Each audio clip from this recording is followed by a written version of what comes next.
Permettez-moi d'exprimer mes remerciements à Son Excellence, Monsieur l'Ambassadeur, pour l'aimable invitation qui nous a été adressée pour célébrer ensemble le 97e anniversaire de la fondation de l'Armée populaire de libération de la République populaire de Chine. En cette heureuse occasion, je voudrais, au nom du gouvernement et du peuple malien, ainsi qu'au nom de Son Excellence le colonel Assimi Goïta, président de la transition, chef de l'État, adresser à Son Excellence M. Xi Jinping, président de la République populaire de Chine, au gouvernement et au peuple chinois, nos chaleureuses félicitations ainsi que nos vœux de bonheur et de prospérité. Cette célébration, après celle réussie de l'année dernière, est une preuve du dynamisme de l'équipe que vous constituez et plus largement du renouveau de la coopération militaire sino-malienne. Je me réjouis du maintien de cette commémoration qui s'inscrit au premier plan des événements diplomatiques militaires organisés ici à Bamako. L'Armée populaire de libération de la Chine, presque centenaire, est l'émanation d'un peuple fort, uni et résilient, qui a toujours surmonté les défis tout au long de sa riche histoire. Le développement spectaculaire des capacités de votre armée en termes de ressources humaines, d'équipement et d'expérience opérationnelle est un modèle de montée en puissance rapide et durable qui inspire à la fois la crainte chez vos adversaires et l'admiration chez vos amis, parmi lesquels figure le Mali. Célébrer l'armée chinoise en terre malienne aujourd'hui est donc avant tout un partage de valeurs et de savoir-faire, car l'armée chinoise demeure un foyer irradiant d'ardeur, de foi, de conviction et de courage, mais aussi de capacités d'adaptation et d'innovation. Toutes ces valeurs guident également l'effort de monter en puissance des FAMA au service du peuple malien. Excellences, Mesdames et Messieurs, la coopération entre le Mali et la Chine en matière de défense et de sécurité matérialise notre volonté commune de défendre nos intérêts mutuels. Nous n'oublions pas les 3 représentants chinois tués à Bamako lors de l'attaque terroriste de Radisson en 2015. Nous nous souvenons aussi des travailleurs chinois enlevés sur le sentier de la route Kuala-Mourja en 2021. Heureusement, libérés grâce à une opération spéciale aéroportée audacieuse et déterminée des FAMA.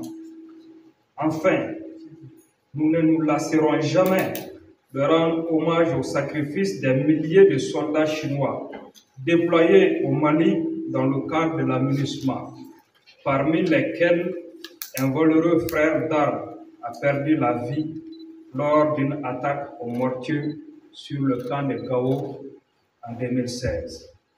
Excellences, Mesdames et Messieurs, le Mali s'est séparé de la MINUSMA pour privilégier des coopérations bilatérales conformes aux principes édictés par Son Excellence le colonel Assimi Goïta, chef de l'État, chef suprême des armées, qui promeuvent notre souveraineté et nos priorités accordées à nos propres intérêts.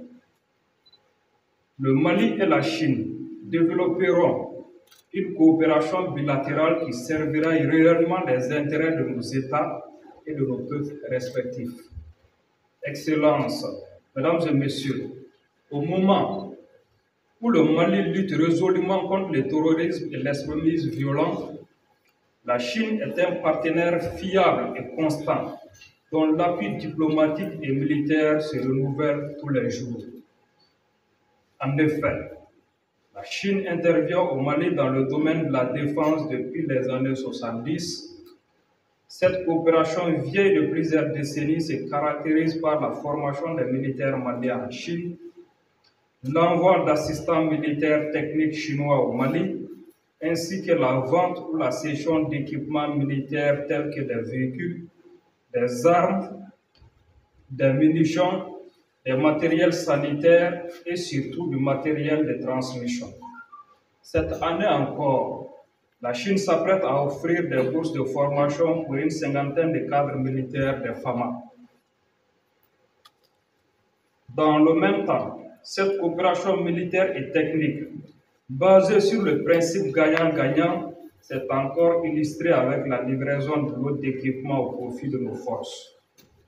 La Chine a su nouer, entretenir et renforcer d'excellentes relations avec de nombreux partenaires du Sud global, y compris avec le continent africain. Je salue à cet égard la clairvoyance des autorités chinoises pour avoir intégré, en partenariat avec les pays africains, le volet sécuritaire aux axes de coopération couverts par le Forum de coopération sino-africaine, dont le prochain sommet se tiendra en septembre 2024 à Beijing. Je suis persuadé que cette synergie d'action dans le domaine sécuritaire constituera un levier important à même de lutter de manière plus efficace contre le fléau du terrorisme et de l'extrémisme violent, qui n'épargne, hélas, aucune région du monde.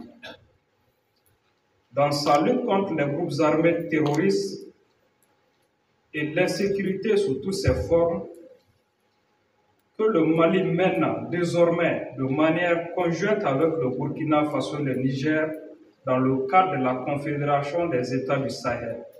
Mon pays réitère sa reconnaissance aux pays amis et alliés qui, grâce à leur soutien multiforme, appuient les efforts des FAMA et contribuent au succès que nos forces enregistrent sur le terrain.